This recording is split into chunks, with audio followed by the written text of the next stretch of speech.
मेरी आत्मा चीत्कार कर उठी। देखिए, मीडिया का हूं जरूर, लेकिन एक इंसान भी हूं, हाड़मास का इंसान हूं। मैंने वहां बिखरी हुई लाशें देखी हैं अनीता। 16 या 17 मैंने जो है शव देखे, उसमें एक जिंदा थे, मेजर अरोड़ा, मैं पूरा नाम याद नहीं है, मेजर अरोड़ा जिंदा थे। उनको 13-14 गोलियां लगी थी, और वो होश में थे। उन्होंने हमको बुलाया, और बुलाने के बाद अपनी पिस्टल दी कि भैया ये पिस्टल जो है आप पुलिस को दे दीजिएगा।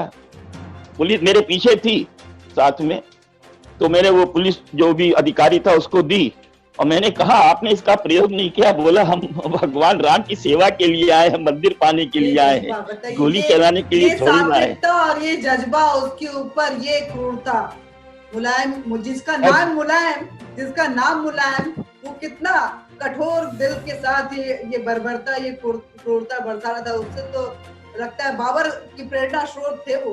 बाबर से आप सोच नहीं सकती अनीता, बगल में मैंने उन कोठारी बंधुओं को देखा जिन्होंने हम लोगों को सुबह घुगनी और जलेबी का नाश्ता कराया। दोनों मरे पड़े हुए थे। उन 17-18 थे, उनमें वो दोनों भी मरे पड़े हुए थे वहीं पर।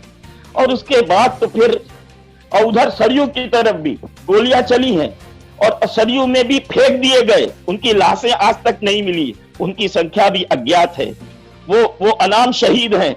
मैं जानता हूं कि देखिए, ये जो 76 बार संघर्ष हुआ है, ये ऐसे ही नहीं हुआ है। इसके पीछे जिन लोगों का अंशदान था वो जानती हैं। ये महंत अवैधनाथ के 2 पीठाधीश्वर जो पूर्व के रहे हैं, महंत दिग्विजयनाथ, महंत अवैधनाथ, विजय राजे सिंधिया राजमाता, अशोक सिंघल, मोरोपंत पोंगले, भावे थे, क्या तो नाम था उनका, ये तमाम लोग थे, दाऊदयाल खन्ना, ये आज सभी स्मृति शेष हैं। अशोक सिंघल भी जा चुके हैं। राम भक्तों के शहादत की फहरिस्त लंबी है, लेकिन आपने ही, आपसे जब कभी हमारी बात हो रही थी तो आपने ही बोला था, कभी आपसे सुना था, इसीलिए मैं आपको चर्चा में आज लेकर आई हूँ कि आपका जो कहते हैं ना लाइव टेलीकास्ट होगा उस मंजर का, तो दर्शकों को कहीं ना कहीं वो दिल को छुएगा कि आखिर क्या दर्द है, किस तरह की कुर्बानियां दी गई हैं इस राम मंदिर को बनाने के लिए। तो आपने कहा था कि उस दिन कार्तिक पूर्णिमा का दिन था, और कार्तिक पूर्णिमा में लोग सरयू में स्नान करने जाते हैं, अपने पाप धोने जाते हैं, लेकिन उस दिन सरयू में क्या स्नान, लाखों लाख लोग, क्योंकि पंचकोशी का समापन होता है, और कार्तिक पूर्णिमा के दिन कम से कम 4 से 5 लाख श्रद्धालु जो है सरयू में स्नान करते हैं।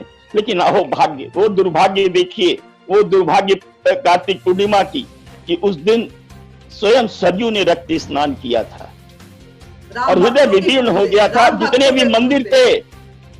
मंदिर थे अनीता, किसी के कपाट नहीं खुले थे, किसी को भोग नहीं लगा था, किसी के घर में जब मातम होता है तो चूल्हा नहीं सिलकता, तो सारे पुजारी, सारे महंत सिसक रहे थे। और हम लोग रवाना जब हुए और जब बनारस पहुंचे तो करीब करीब रात को 8, साढ़े 8 बज चुकी थी, और हमने पाया कि जागरण के बाहर बैरियर लगा हुआ था। जागरण और दैनिक आज, इन दोनों अखबारों को जो है बैन कर दिया गया था उस दिन, और कोई अखबार नहीं छपा उस दिन।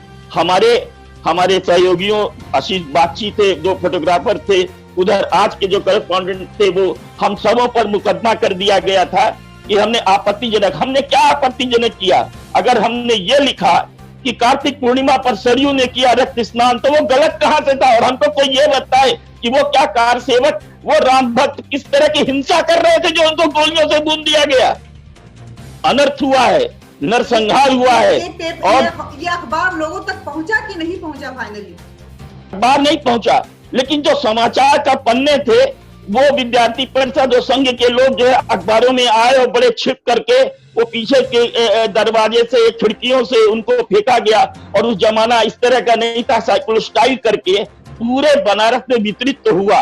लोगों ने समाचार जान लिया कि कल क्या हुआ था रात को, लेकिन अखबार नहीं छपे उस दोनों दिन। ये एक पत्रकार का जज्बा होता है कि अपनी रिपोर्ट को कभी वो रुकने नहीं देता है, और जो सच्चाई के साथ पत्रकारिता करता है वो कभी रिपोर्ट के साथ, उसकी सच्चाई के साथ कोई कॉम्प्रोमाइज नहीं करता है। ये आपको सलाम करती हूँ कि उस वक्त में जब इस तरह की पाबंदियां थी, इस दौर से आप गुजर रहे थे कि जब केस चल रहा था, पूरे सील कर दिए गए थे और आपको कहीं ना कहीं नजरबंद के तौर पे रखा गया था, तब भी जो रिपोर्ट थी उसे पहुंचाने के लिए आपकी जो बेचैनी थी, जो जज्बा था, उसको आपने पूरा किया।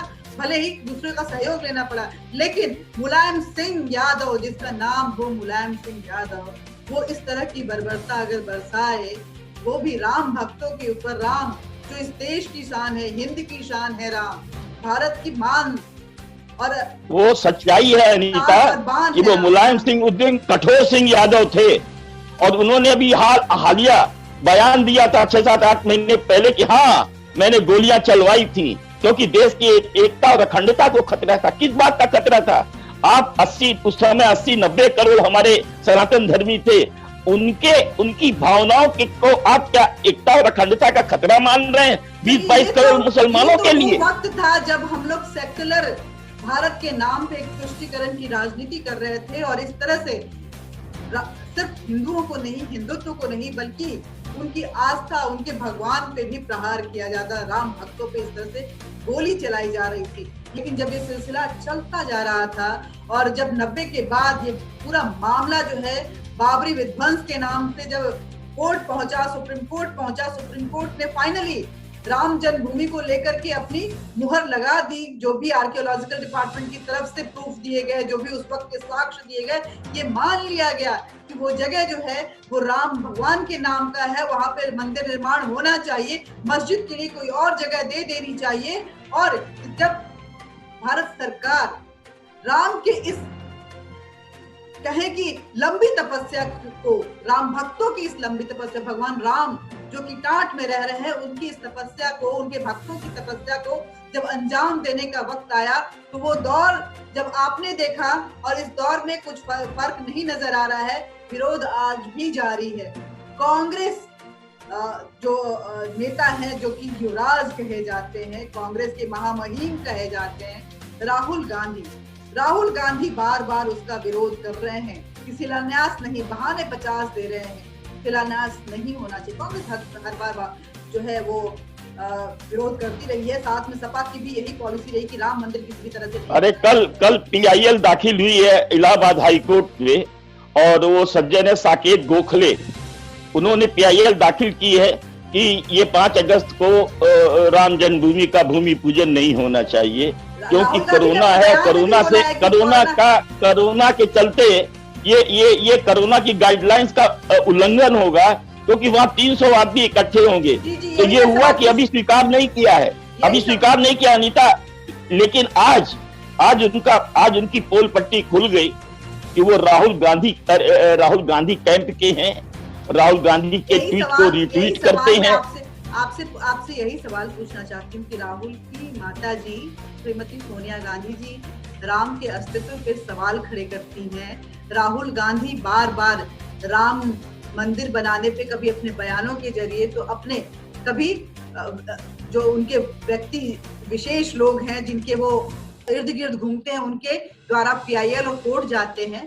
तो क्या माना जाए कि आखिर राम से इस गांधी परिवार को इतनी प्रॉब्लम क्यों है?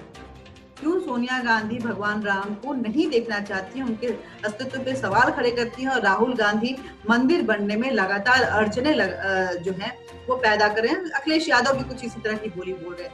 आप बताइए कि आखिर क्या, क्योंकि आप तो पूरा इतिहास देखे हुए हैं कांग्रेस का और आज वर्तमान देख रहे हैं, क्या लग रहा है कि आखिर क्या वजह हो सकती है कि राम से इतनी नफरत, राम मंदिर बनाने से इतनी नफरत, राम नाम से इतनी नफरत, न जाने कितने बहाने, न जाने कितने सवाल, आखिर क्यों? सवाल यह है कि ये जो कांग्रेस आज की है, ये कांग्रेस जो है दरअसल एक परिवार विशेष की है, और उस परिवार विशेष का कोई भी नाता भारत से नहीं रहा है। वो इटली से रहा है, इटली में जन्मी है, वो भी राहुल भी इटली में जन्मे हैं, तो उनका कोई भावनात्मक लगाव नहीं है। और वो जो आप कह रही हैं कि राम के अस्तित्व को नकारा था, वो दरअसल हुआ ये था कि सुप्रीम कोर्ट में एक पिटीशन थी जिसमें राम सेतु को नकारा गया था और कहा गया था कि एडम ब्रिज है ये राम के जमाने का बनाया सेतु नहीं है, ये तो पैदा ही हुआ था। बाद में नासा ने अपने सैटेलाइट चित्रों से दिखाया कि नहीं, ये एडम ब्रिज नहीं था और ये जो है राम सेतु था। उसी दौरान उन्होंने कहा कि राम का अस्तित्व नहीं है, और कारण क्या था जानती हैं?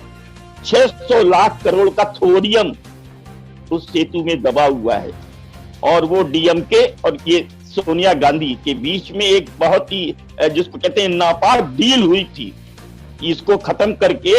लेकिन हुआ क्या? अंत में ये राम सेतु साबित हुआ, और उसके बाद तो तमाम टेलीविजन चैनलों ने, तुमने भी देखा होगा, तमाम लोगों ने साबित कर दिया कि ये जो वर्ष है ये 5000 और 7000 वर्ष पहले की बालू है। और वो मैंने भी खुद, जब मैं लंका गया था 1985 में, तब मैंने देखा था कि अगर ज्वार भाटा ना आए तो आप विश्वास करिए कि बिना पानी में पैर दिए भारत से श्रीलंका जा सकते हैं। अब तो पानी थोड़ा ऊपर आ गया, मैं भी पिछले दिनों रामेश्वरम गया भी था अपनी पत्नी के साथ, उस समय पानी ऊपर आ गया है, काफी चढ़ गया है। लेकिन एक जमाना था कि अगर ज्वार ना आए तो आप पैदल जा सकते हैं चट्टानों पर पैर रख करके। तो ये सारी चीजें ये उनको कहां से समझ में आएगी?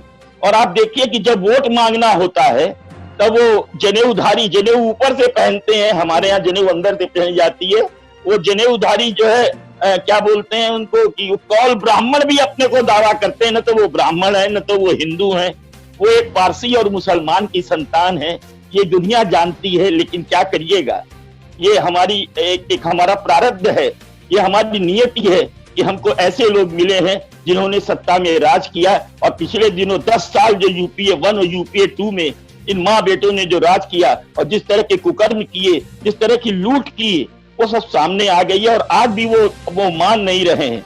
देखना है कि आने वाला समय उनको किस तरह का जवाब देता है। लेकिन एक बात चलते चलाते मैं कहना चाहूंगा अनीता, कि रामचंद्र दास ने, आज वो दुनिया में नहीं है, वो परम योद्धा थे, उन्होंने एक शिलापट्ट रखा था कि जिनकी जो आहुति हुई है इस पूरे आंदोलन के भीतर, उस शिला पट्टिका में उनका नाम रखा जाना चाहिए। मैं सवाल करता हूं, मांग करता हूं, अपील करता हूं सरकार से, न्यास से, सभी से, न्यास से, कि क्या जिन्होंने अपनी शहादत दी थी उनका नाम उकेरा जाएगा? उन राम भक्तों का शायद ये बहुत बड़ी श्रद्धांजलि उनको होगी और उनके परिजनों को एक बहुत बड़ा सांत्वना मिलेगी। मैं बस यही कहना चाहता हूँ अनीता। बहुत बहुत शुक्रिया पद्मपति शर्मा जी। तो ये बहुत बड़ी बात कही है इन्होंने कि जो राम भक्त, जो कार सेवक, जिन्होंने राम के नाम पे अपनी शहादत दे दी और बिना किसी चीज की परवाह किए बिना, कम से कम उनकी शहादत को नाम तो मिलना ही चाहिए। जब मंदिर निर्माण हो रहा है तो एक शिला उनके नाम की भी होनी चाहिए, बहुत जरूरी है। क्योंकि जिन्होंने शहादत दी है उनके इतिहास को अगर हमारा जो फ्यूचर है, हमारा जो आने वाला भविष्य है वो नहीं पढ़ेगा तो नहीं जान पाएगा कि आखिर इस मंदिर के पीछे कितनी शहादत, कितनी जो मेहनत है वो की गई थी, कितने सालों की ये लड़ाई थी, जिसका अंजाम ये मिला था कि सुप्रीम कोर्ट को फाइनली मुहर लगाना पड़ा था। राम मंदिर को बनाना ये सरकार के लिए मजबूरी हो गई थी। तो बहुत बहुत शुक्रिया आपका पद्मपति शर्मा जी। तो चलते चलते एक और बात राहुल गांधी को नसीहत देती हूँ कि हमेशा राम मंदिर को नकारने वाले राहुल गांधी, ये पीआईएल करने वाले भी राहुल भक्त निकले। थोड़ा बच के, थोड़ा समझ के, थोड़ा संभल के, ये राजनीति है, कब पांव फिसल जाए कोई नहीं जानता है। बहुत बहुत शुक्रिया। जाने से पहले फिर एक बार अपील करूंगी कि nationtoday.com को आप सब्सक्राइब जरूर करें, साथ ही बेल बटन दबाएं ताकि हम जब भी कुछ अपलोड करें आपके पास नोटिफिकेशन जाए। और कमेंट बॉक्स में हमारे इम्प्रूवमेंट के लिए, हमारे लिए कुछ कमेंट करें ताकि हम अपने आप में सुधार हमेशा निरंतर लाते रहें। सुधार ही प्रकृति का नियम है, बदलाव प्रकृति का नियम है। साथ ही आप इस मुद्दे पे अगली बार बात करना चाहते हो उसके लिए हमें मेल जरूर करें, दिए गए मेल आईडी। धन्यवाद, शुक्रिया, नमस्कार।